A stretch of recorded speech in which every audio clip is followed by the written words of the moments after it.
오늘 12해를 혈루증으로 앓은 여인이 등장하죠.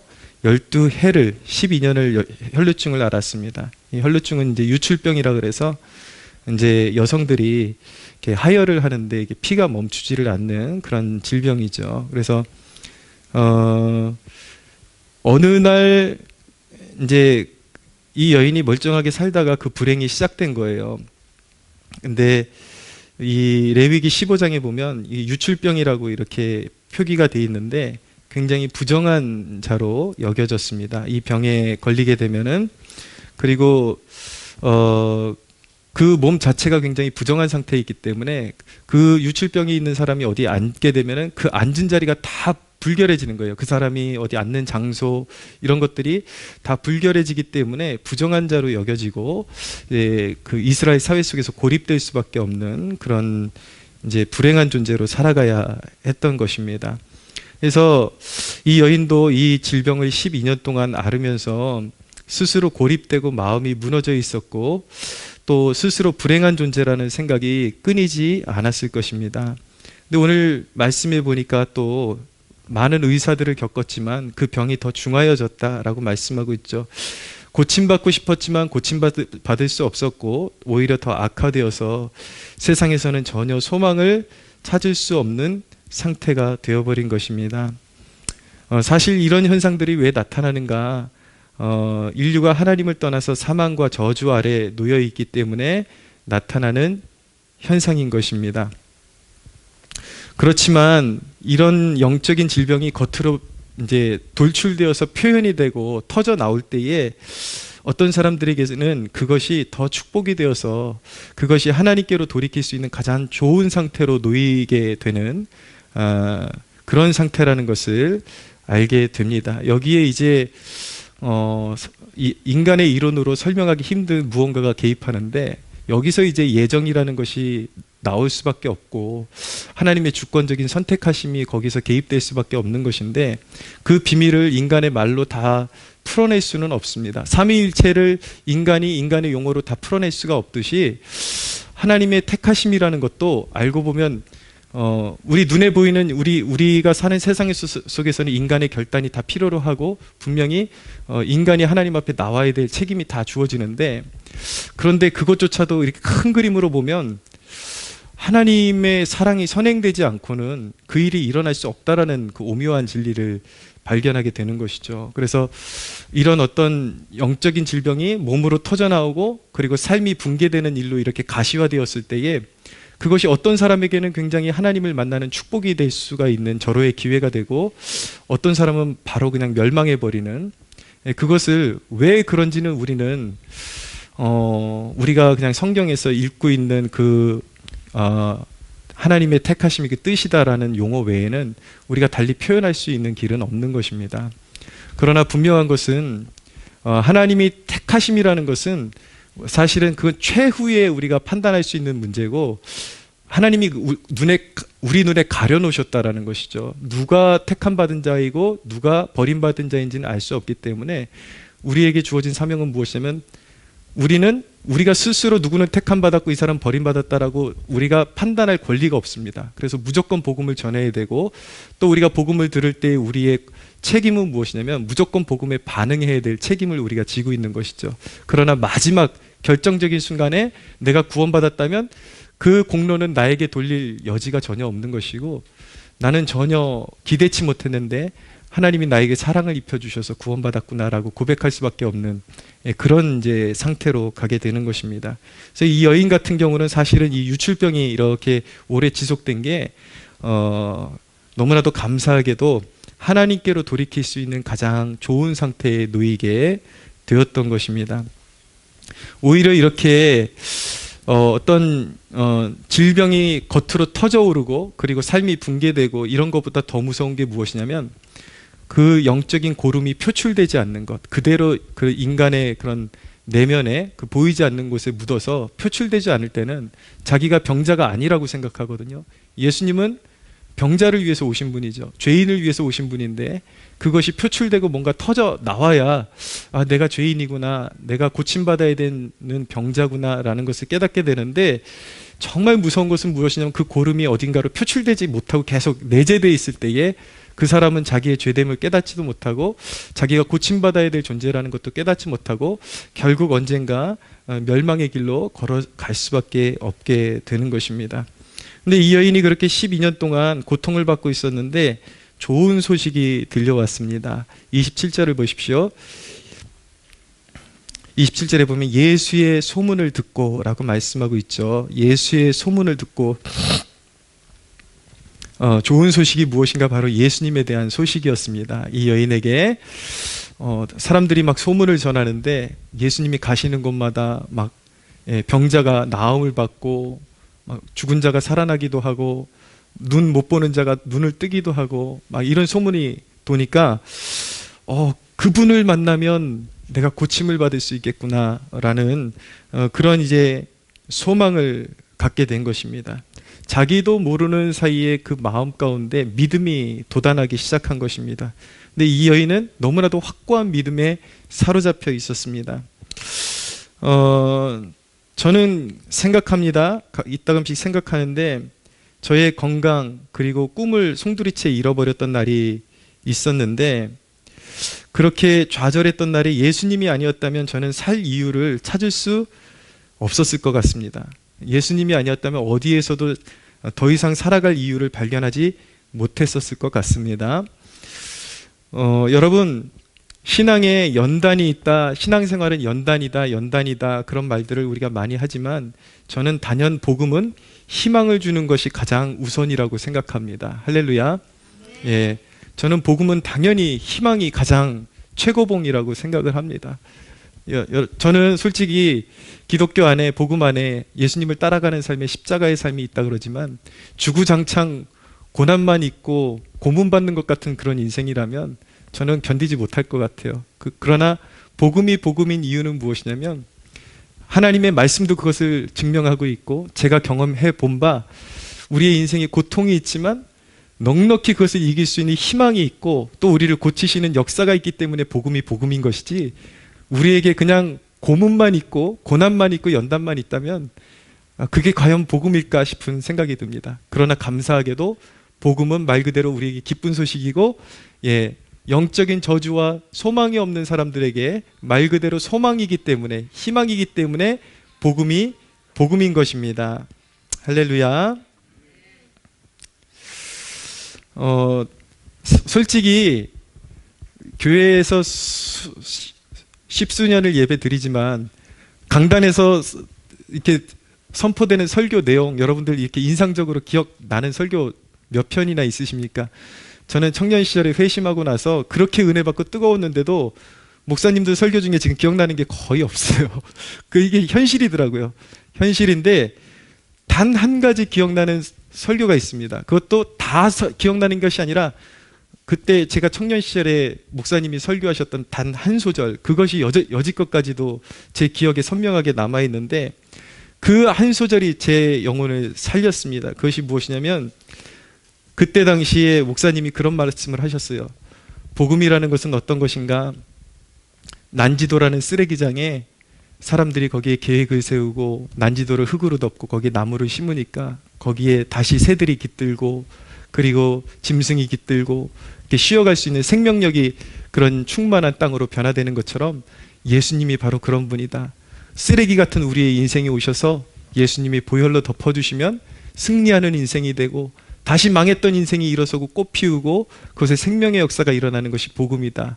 그 한 소절이 제 영혼에 강하게 너무나도 인식이 되었고 정말 절망에 사로잡혀 있던 제 영혼엔 얼마나 그것이 각인이 되었든지, 그렇구나, 예수님 믿으면 망했던 내 인생 살릴 수 있고 또 완전히 꿈을 잃어버리고 좌절했던 인생이 다시 솟아날 수 있는 것이 바로 예수님 믿는 길이구나, 그것을 깨닫게 된 것입니다.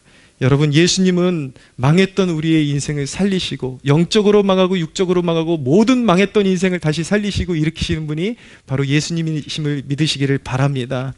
그것이 복음이에요. 예수님의 보혈은 우리의 모든 저주를 씻어내고 죄를 씻어내고 모든 악한 것들을 씻어내고 더러운 것들을 씻어내고 쓰레기 같은 땅을 살만한 땅으로 변화시키는 것이 바로 복음의 능력인 것입니다. 그 복음이 제 가슴에 들어왔을 때에 그 당시에 모든 관계도 깨어져 있었고 제 인생이 다 망가져 있었지만 예수님이 제 마음의 중심에 오시니까 어떤 믿음이 생기냐면 이제 훗날에는 나같이 보잘것없는 인생이지만 생명을 살리는 사명 감당하리라는 그런 믿음이 생기기 시작했습니다. 그런 이제 사건의 그림자적인 사건이 무엇이냐면 제가 청년 시절에 은혜 받고 청년부에서 활동하면서 이제 소그룹 리더로 활동을 했는데 그때 당시에 제가 이렇게 나름대로 말씀을 묵상해가지고 그룹원들에게 나눠주고 이렇게 했는데 한 주간 동안 지친 영혼들이 막 살아나는 것을 보면서 아, 이게 말씀의 위력이구나라는 것을 청년 시절에 깨닫게 되었고 그때부터 저는 이제 교회 개척에 대한 청사진을 그리기 시작했습니다. 아, 여기 이렇게 10명 안 되는 이렇게 청년들 모아놓고 하나님 말씀 심어주니까 이렇게 살아나는데 정말 목회를 통해서 더 수많은 사람들에게 복음을 증거하고 그들의 영혼을 살릴 수 있다면 얼마나 내 인생이 가치 있고 복된 삶일까. 그런 것들을 꿈꾸면서 이제 목회의 청사진을 그리기 시작했던 것입니다. 사랑하는 여러분, 그리스도는 우리의 망가진 삶을 고치시고 병든 삶을 고치시고 늘 고름같이 상처만 흘려보내던 우리의 삶을 고치셔서 오히려 생명 살리는 그러한 놀라운 사명에 우리를 사용하시는 그런 치유하시는 하나님이시라는 사실을 믿으시기를 바랍니다. 이 여인도 분명히 예수님이시라면 자신에게 새로운 인생을 주실 수 있다라는 그 믿음을 가지고 있었습니다. 28절을 보십시오. 이는 내가 그의 옷에만 손을 대어도 구원을 받으리라 생각함일러라. 예수님의 소문을 듣고 이 믿음을 가졌어요. 그래서 예수님께 손을 댔습니다. 그랬더니 29절에 이에 그의 혈루 근원이 곧 마름에 병이 나은 줄을 몸에 깨달으니라. 30절 예수께서 그 능력이 자기에게서 나가신 줄 아시고 스스로 아시고 무리 가운데서 돌이켜 말씀하시되 누가 내 옷에 손을 대었느냐 하시니 라고 말씀하고 있습니다. 누가 내 옷에 손을 대었느냐, 그 많은 무리 중에서 누군가가 손을 댄 것을 예수님께서 알고 계셨어요. 그분은 전능하신데 그 중에 누가 손을 대었는지 분명히 다 알고 계시죠. 그러나 제자들을 교훈하시기 위해서 일부러 물어보시는 거예요. 누가 손을 대었느냐. 제자들이 대답하기를 이렇게 사람이 많은데 예수님 누가 믿냐고 물어보십니까? 그러면서 이제 좀 약간 이렇게 실수를 하면서 예수님도 저렇게 좀 영양가 없는 질문을 하시네. 뭐 이런 이제 약간 그런 질문을 이제 그런 태도로 예수님께 말을 했겠죠. 그런데 주님은 그 수많은 사람들한테 밀리면서도 수많은 사람들이 예수님을 터치했지만 그 가운데서 믿음의 손길을 느끼실 수가 있었습니다. 이 바로 12회를 혈루증으로 앓았던 이 여인의 그 믿음의 손길, 믿음을 가지고 내가 저분에게 손만 대면 나음을 받을 수 있을 거라는 그 믿음을 가지고 된 그 손길을 예수님은 특별하게 느끼고 계셨던 것입니다. 여러분, 예배 가운데도 그렇고요, 기도회 때도 그렇고요, 모든 하나님을 향한 예배 때에 예배를 끝나고 나면, 어떤 집회를 끝나고 나면 이제 간혹씩 오늘 집회 가운데 좀 특별한 그런 은혜를 받았다라고 고백하는 사람들을 만날 때가 있습니다. 우리 가족일 수도 있고 다른 사람들일 수도 있는데 이 공간 가운데 임재하신 하나님의 특별한 임재를 느끼고 그리스도의 숨결을 느끼고 굉장히 그 큰 은혜를 받은 그런 이제 경험들을 들을 때에 참 감사하기도 하면서 한편으로 마음이 늘 저는 아픕니다. 우리 성도들 모두가 저렇게 다 느꼈으면 좋겠는데 은혜의 사각지대에 놓여있는 사람들도 보이는 것 같고, 몇 년을 제가 설교했는데도 미동 하나 일어나지 않는 그런 사람들도 보이기 때문에 늘 저는 질문해요. 왜 저들은 은혜를 받지 못할까? 때로는 원망도 해요. 왜 왜 그렇게 저들을 위해서 품고 기도하는데도 불구하고 전혀 생각지 못했던 사람이 은혜 받았다라고 고백을 하고 왜 저 사람은 저렇게 깨어지지 않습니까? 그 마음이 제가 너무 고통스러울 때가 있어요. 그러면서 그런 간증을 들을 때마다 오늘 은혜 받았다고, 그리고 오늘 주님의 살아계신 숨결을 느꼈다고, 그렇게 그런 이제 간증을 들을 때마다 감사하기도 하고 사역의 보람도 느껴지면서도 계속 아픔이 와요. 왜 저분들, 왜 이 다른 분들은 왜 그렇게 느낌이 없을까? 그렇게 깨달음이 없을까? 왜 이렇게 만지심이 없을까? 왜 느끼지 못할까? 그렇게 마음이 아련하게 아파옵니다. 그런데 여러분, 그게 우리가 인간의 힘으로 다 할 수 있는 것은 아니지만 분명한 것은 옷가에 손만 대어도 고쳐주실 것이라는 그 믿음만 가져도 주님은 분명히 알아주십니다. 할렐루야. 예. 믿음의 문제가 가장 큰 문제입니다. 사모함. 예. 성경이 말씀하는 바, 물론 내가 당장에 사모함을 갖는다 그래서 그냥 공식처럼, 수학 공식처럼 당장에 은혜 받는 것은 아닐 수 있을지 모르겠지만 확률적으로 봤을 때에 은혜를 사모하는 영혼들에게 은혜가 부어지는 것은 당연한 것이고 확률적으로 훨씬 더 은혜 받을 확률이 커진다라는 것을 알게 되고 반드시 언젠가 응답을 받게 된다라는 것을 알게 되는 것입니다. 그래서 저는 소원하는 것이 무엇이냐면, 우리 교회가 모이고 예배하고 이렇게 기도해야 하는데 그냥 특정 사람들에게만 늘 은혜 받았다, 오늘 특별한 임재를 느꼈다, 그런 고백을 듣게 되는 것이 아니라, 저는 예배 중에 이곳저곳에서 다 우리 성도들 모두가 흐느끼는 모습을 보고 싶습니다. 그리스도의 사랑을 느끼고 임재를 느끼고 하나님의 특별한 만지심을 느끼면서 정말 주님의 그 존재를 경험하고, 그리고 말씀으로 은혜 받고, 그러면서 그 부어주신 은혜에 감격해서 이곳저곳 다 흐느끼면서 그 은혜에 감격하는 역사들을 저는 보고 싶습니다. 할렐루야. 여러분이 믿음으로 주님께 손길을 드릴 때에 여러분들의 상한 마음을 만지시고 치유하시는 주님을 반드시 경험하게 될 것입니다. 시편 107절에 있는 말씀, 107편에 있는 말씀 좀 읽어드리고 싶은데, 10절 이하에 이런 말씀이 있습니다. 사람이 흑암과 사망의 그늘에 앉으며 곤고와 쇠사슬에 매임은 하나님의 말씀을 거역하며 지존자의 뜻을 멸시함이라. 그러므로 그가 고통을 주어 그들의 마음을 겸손하게 하셨으니 그들이 엎드러져도 돕는 자가 없도다. 예, 이제 엎드러지고 이제 아무리 사람에게 도움을 구하고 세상에서 이제 도움을 구해도 돕는 자가 없다라는 것을 깨닫게 될 때, 그렇게 마음이 낮아질 때에 이 여인이 의사들에게 그렇게 찾아가 봤지만 결국 고침을 받지 못했잖아요. 결국 세상에서 나를 고칠 사람이 없다라는 것을 깨닫게 되었을 때 더욱 주님에 대한, 이 전능자에 대한 갈망함이 생기는 것이죠. 이 시편의 그 기사가 그 내용을 함축적으로 보여주고 있는 것입니다. 그렇게 인간이 끝자락에서 이 세상에서는 나를 도울 수 있는 사람이 아무도 없다라는 것을 깨닫고 전능자를 갈망하게 될 때에 어떤 역사가 일어나는가? 이에 그들이 그 환난 중에 여호와께 부르짖음에 그들의 고통에서 구원하시되 흑암과 사망의 그늘에서 인도하여 내시고 그들의 얽어맨 줄을 끊으셨도다라고 말씀하고 있습니다. 오늘 12회를 혈루증으로 알았던 여인이 믿음으로 주님을 만나서 그 악한 질병에서 해방된 것처럼 여러분들의 삶 가운데 올감하고 있는 사실들이 오늘 이 집회를 통해서 영적으로 응답받고 끊어지는 역사가 일어나기를 축복합니다. 성도 여러분, 예수님은 진정 모든 것을 새롭게 하시는 분이십니다. 29절을 보십시오.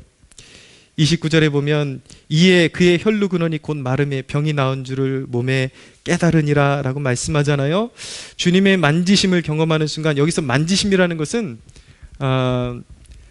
복음을 듣고 깨닫는 것일 수도 있고요. 사람마다 만짐을, 주님께로부터 이렇게 만짐을 당하는 그 경우는 여러 수가 있습니다. 어떤 사람은 말씀에 대한 깊은 통찰력을 얻기도 하고 깨달음을 얻기도 하고, 그것도 만지심이에요. 어떤 사람은 감각적으로 하나님의 임재를 느끼기도 하고, 하나님은 그 사람의 체질과 그 필요와 때에 맞춰서 다양한 방법으로 만지신다라는 것을 깨달을 수 있게 되기를 바랍니다. 중요한 것은 주님이 강림하시고 그분의 말씀과 임재를 통해서 그분의 만지심을 경험하는 순간, 겉으로 보기에는 우리의 삶 가운데 아무것도 달라진 것이 없어 보여도 존재적인 변화가 일어났음을 본인은 직감하게 됩니다. 아, 오늘 은혜 받았더니 이전의 패배감이 다 사라지고 내 삶이 지금 달라졌다라는 것을 직감적으로 알게 되는 것입니다.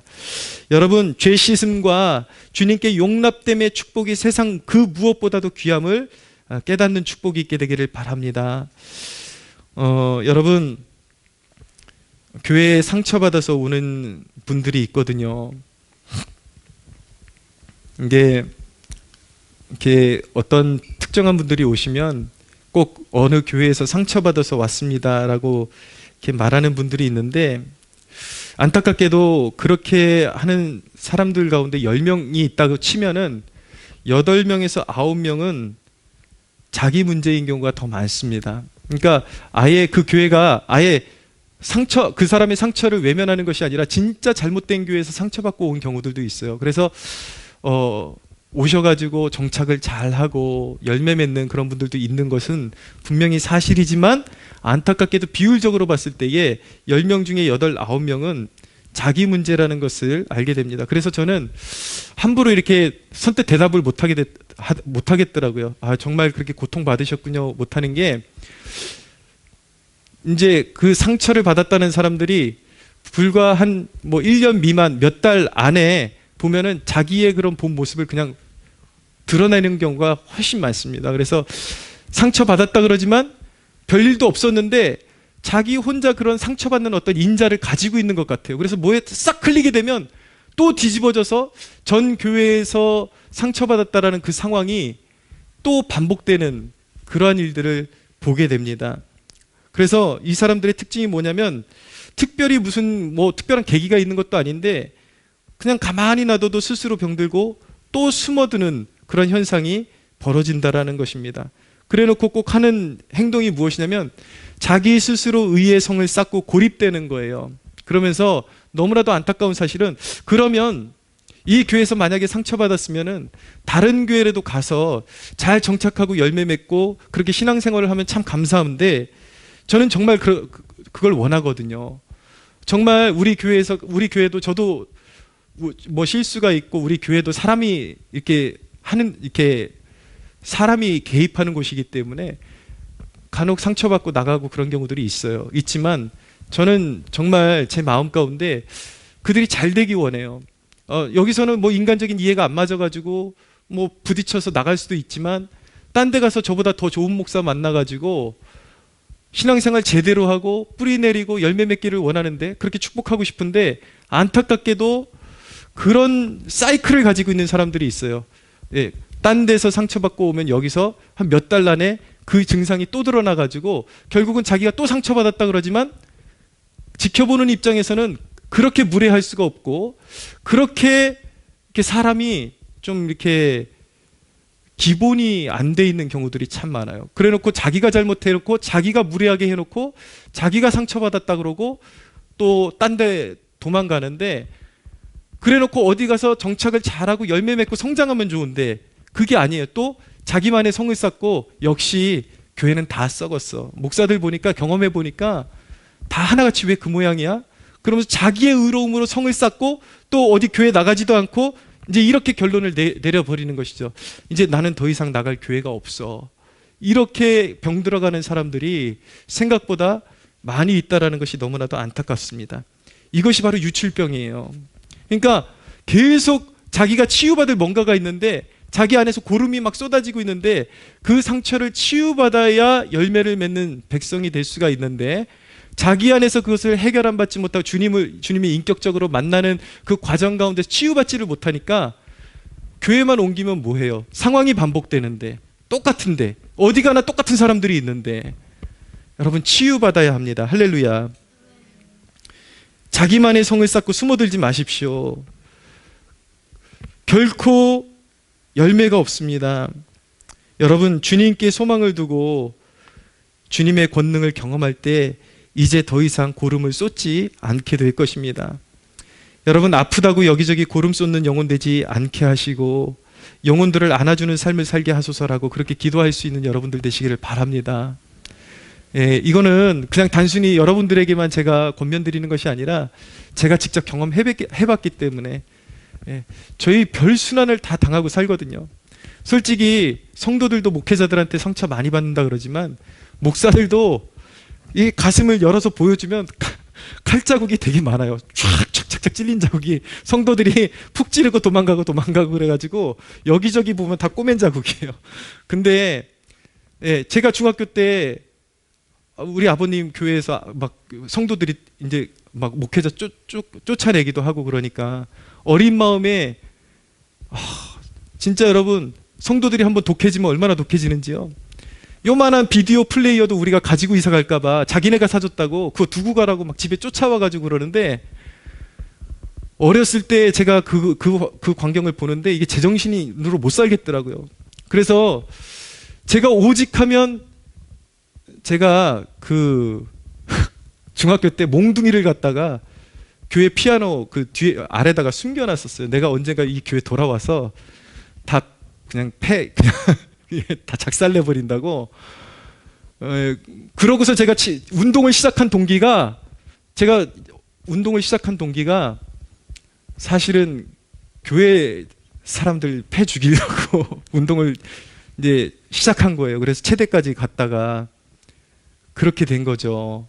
그러다가 하나님한테 벌 받아가지고 다리 다 작살나고 수술 5번 하고 그런 건데, 여러분 원수 갚지 마십시오. 할렐루야.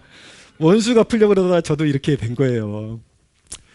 근데 드리고 싶은 말씀은, 저는 감사한 게 저는 인간에 대한 앙금이 남아있지를 않아요. 제가 인격적으로 주님을 만나고 나니까 그 쓴뿌리가 다 사라지더라고요.